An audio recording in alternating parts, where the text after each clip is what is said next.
야곱은 애굽 왕 앞에서 자신의 삶을 나그네의 길이었고 험악한 세월이었다라고 소개했습니다. 그러나 인생 마지막에는 하나님께 복받은 삶이었다라고 고백합니다. 오늘 본문은 자신이 받은 이 복을 요셉의 아들들에게 유산으로 전해주는 이야기입니다. 자신의 죽음이 임박함을 알고 야곱은 요셉에게 자신의 허벅지 아래에 손을 놓고 자신이 죽으면 애굽 땅이 아니라 조상들이 묻혀있는 막벨라 굴에 장사할 것을 맹세시킵니다.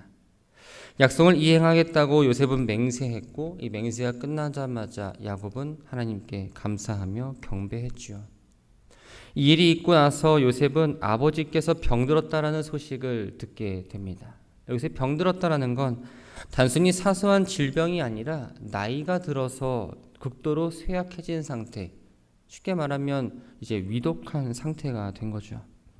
소식을 듣고 요셉은 마지막임을 예감하면서 두 아들과 함께 아버지가 있는 고센으로 갑니다. 요셉이 혼자가 아니라 두 아들을 데리고 야곱에게 간 이유는 무엇이었을까요? 당시 관례대로 임종 전에 할아버지의 마지막 축복을 받기 위한 것도 있었지만 또 다른 목적이 있었습니다. 요셉은 애굽에서 애굽 여인과 결혼하여 두 아들을 낳았습니다. 혈통의 순수성을 인정받지 못한 상태였기 때문에 야곱으로부터 공식적으로 자신의 두 아들이 이스라엘 자손으로, 즉 하나님의 언약 백성의 일원으로 인정받고 싶었기 때문입니다. 요셉이 왔다는 소식을 들은 야곱은 육신이 쇠약한 상태였음에도 불구하고 힘겹게 몸을 일으켜 침상에 앉았습니다. 근데 오늘 말씀을 자세히 보면 야곱이 침상에 누워있을 때는 그냥 야곱이라고 기록하고 있지만 침상에 일어나 앉았을 때는 이스라엘이라고 이름을 기록하고 있습니다. 야곱이란 이름은 그의 부모가 지어준 육신의 생명과 관련된 이름입니다. 반면 이스라엘은 하나님께서 지어주신 이름이죠. 하나님의 언약과 관련된 이름입니다.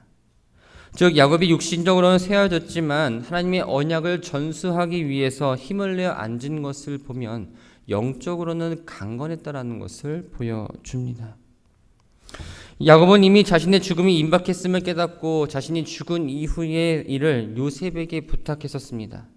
근데 이제 정말 최후의 순간이 다가온 거죠.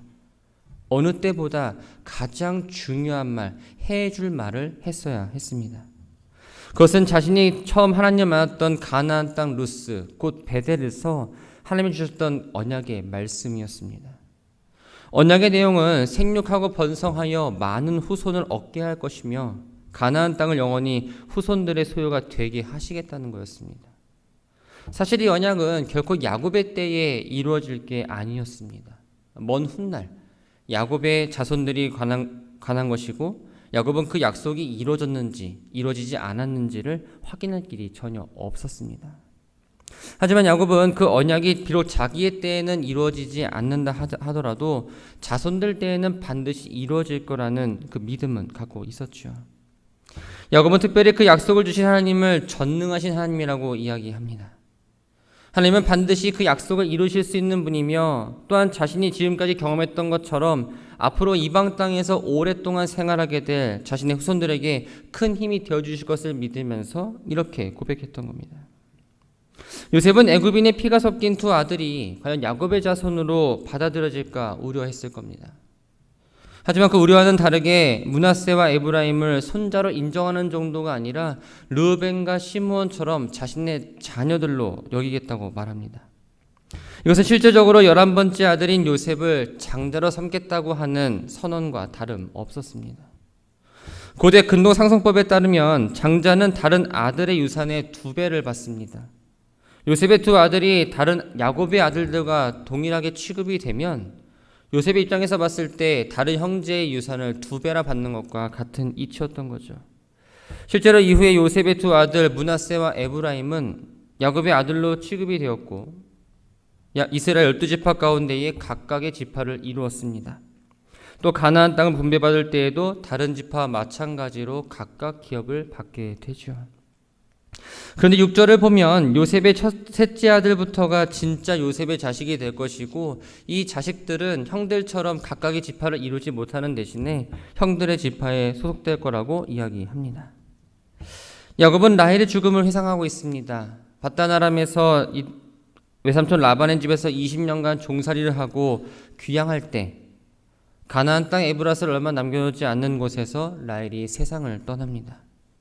조금만 더 가면 이 괴로운 여정이 끝나게 될 텐데, 그렇게 되면 새로운 보금자리에서 편안한 안식을 누릴 수 있었을 텐데 나는 그렇지 못한 아쉬움이 있었습니다.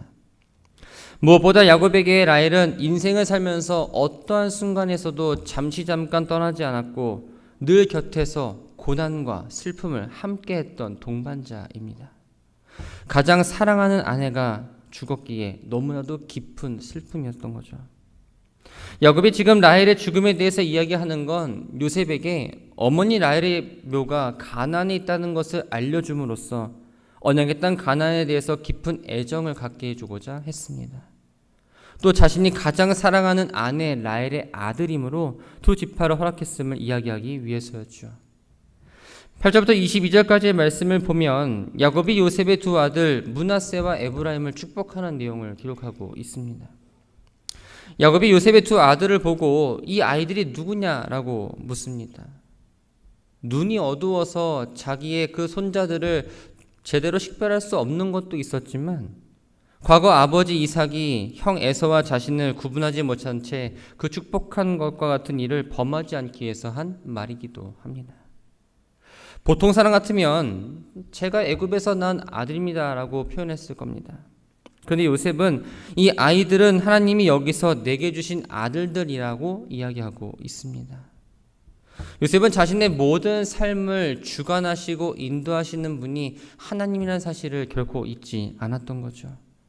자신이 종노릇했던 애굽에서의 삶도 이끄셨고 또 자식을 선물로 주신 분도 하나님이라는 사실을 고백하고 있습니다. 야곱은 요셉에게 내가 축복할 테니까 그 손자들을 데려오라고 말합니다. 나이가 들어 눈이 잘 보이지 않는 것을 고려해 요셉은 자기 아들들을 야곱에게 가까이 데리고 갑니다. 야곱은 요셉의 두 아들에게 입을 맞추고 껴안았습니다. 이 입을 맞추고 껴안는 건 일반적으로 축복할 때 하는 행동입니다. 이삭도 야곱에게 입을 맞췄고 그를 껴안고 축복했었죠. 그런데 이러한 축복 행위는 단순하게 인사나 사랑의 표현이 아닙니다. 축복을 전달하는 사람과 또한 축복을 받는 사람 가운데의 그 관계를 확인하는 과정이고 축복을 받는 사람에게 무한한 사랑을 나타내는 성스러운 행위였습니다. 야곱은 죽은 줄 알았던 요셉이 죽기는커녕 애굽의 총리가 되어서 다시 만나는 기쁨을 누립니다. 이것도 너무나 감사한 일인데 하나님께서는 요셉의 후손들마저 보게 하심으로 하나님의 사랑과 관심이 얼마나 크고 놀라운지를 야곱은 고백하고 있는 거죠. 야곱은 요셉의 두 아들을 안고 있다가 이제는 그들을 축복하기 위해서 자신의 무릎에서 조금 떨어진 자리에 앉도록 합니다. 그리고 요셉은 야곱이 장남 므낫세에게 오른손을 얹고 둘째 에브라임에게는 왼손을 얹고 축복할 수 있도록 자리를 잡았습니다. 이브린들에게 이 오른손은 권위와 또 탁월한 능력, 보호와 축복을 의미합니다. 요셉은 장자인 므낫세가 당연히 장자의 권리에 합당한 축복을 얻어야 된다고 생각해서 아버지 야곱의 오른손이 닿는 위치에다가 므낫세를 이끌었던 거죠. 그런데 어찌된 일인지 두 손을 어긋나게 해서 왼손을 므낫세의 머리에 또한 오른손을 에브라임 머리에 얹어 놓습니다. 이것은 성경 최초로 안수가 시행되는 장면입니다.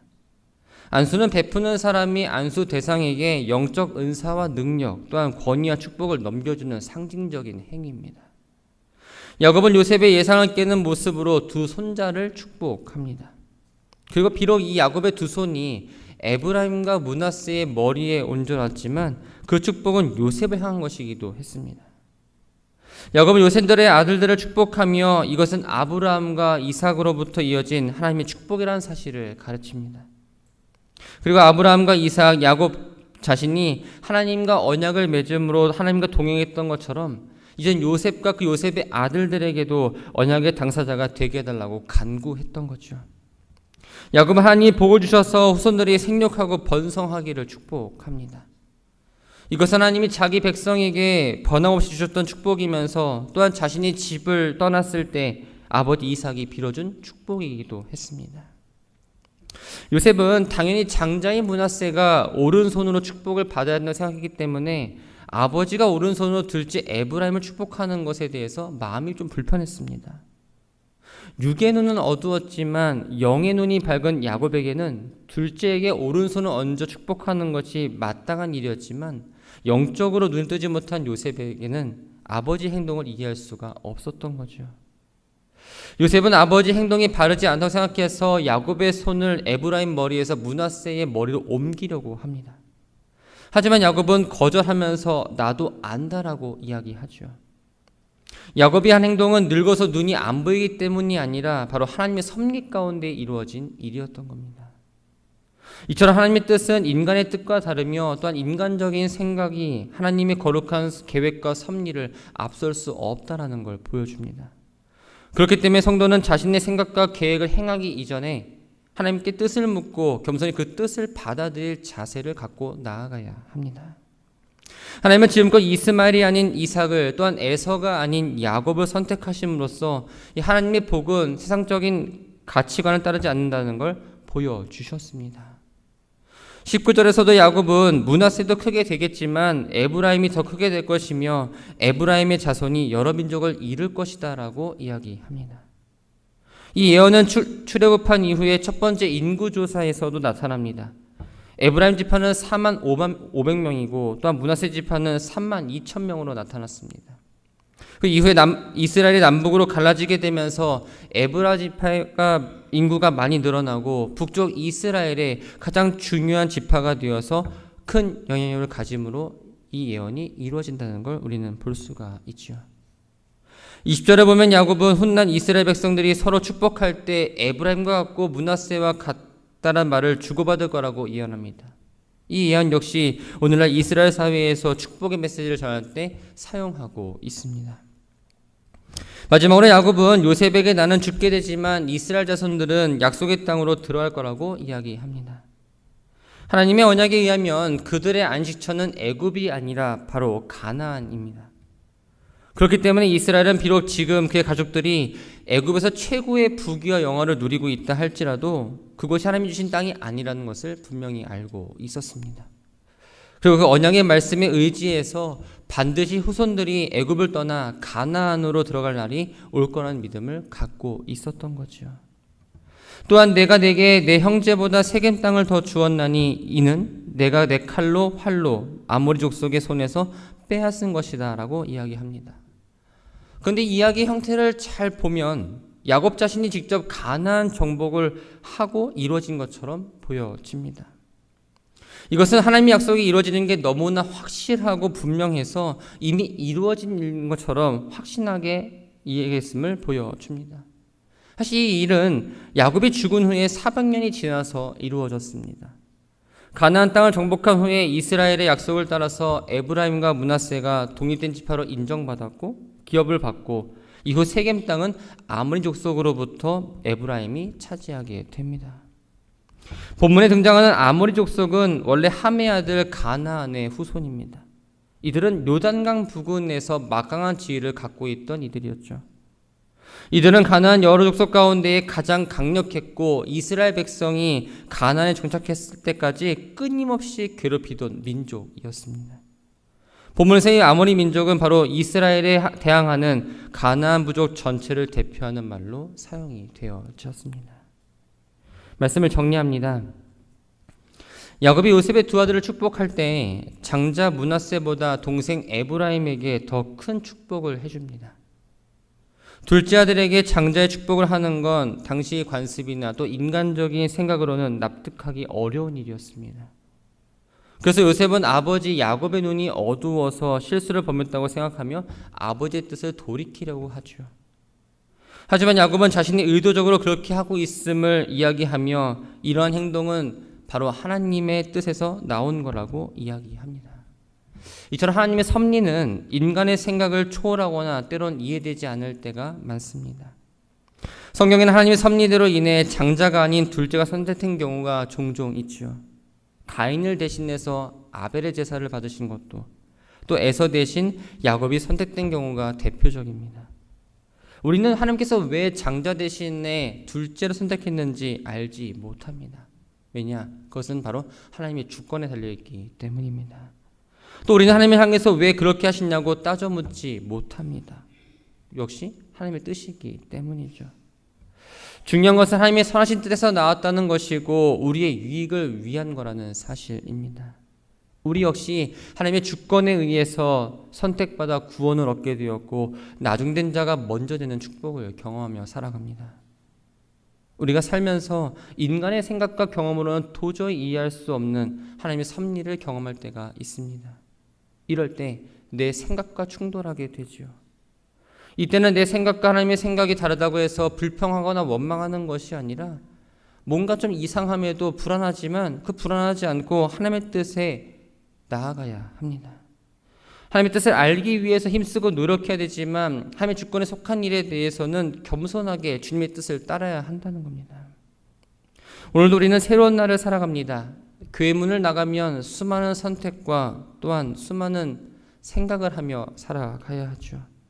또 우리 가운데 계획하는 일들도 분명 있을 겁니다. 선택과 계획을 실행하기에 앞서 내 뜻과 내 생각대로 이루어가는 것이 아니라 먼저 하나님의 뜻을 여쭙고 나아가는 여러분 되기를 바랍니다. 내가 맡고 있는 일들, 계획하는 일들, 내 생각이 아니라 하나님께 모든 주권을 맡기시기 바랍니다. 하나님의 때에 하나님의 방법으로 가장 선하게 인도하실 줄 믿습니다.